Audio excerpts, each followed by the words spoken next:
अस्सलाम वालेकुम, konnichiwa, this is Naveed Anjum back again with a new vlog. नाज़रीन, अपनी गाड़ी की छत के ऊपर बैठ के हम जो हसीन हुंज़ा वादी का जो नज़ारा है वो हम यहाँ पे देख रहे हैं।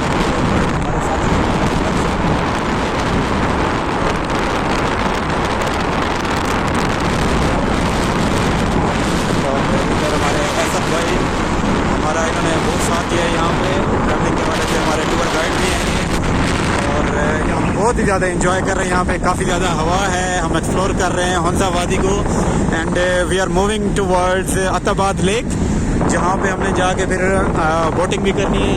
और ये देखें, आपको दिलकश और हसीन नज़ारा दिखाता चलो यहाँ पे, ये देखें माशाल्लाह। आप भी साथ साथ हमारे इंजॉय करें, यहाँ के जो मूवमेंट्स हैं पल हैं हम भी इंजॉय कर रहे हैं, आप भी साथ साथ इस चीज़ को इंजॉय करें। ये देखें माशाल्लाह, बड़ा ही बेहतरीन मौसम है यहाँ पे, ठंडी और खुशगवार ताज़ा हवा, ग्रीनरी आप देख सकते हैं यहाँ पे। So stay connected, stay tuned, see you soon, thank you.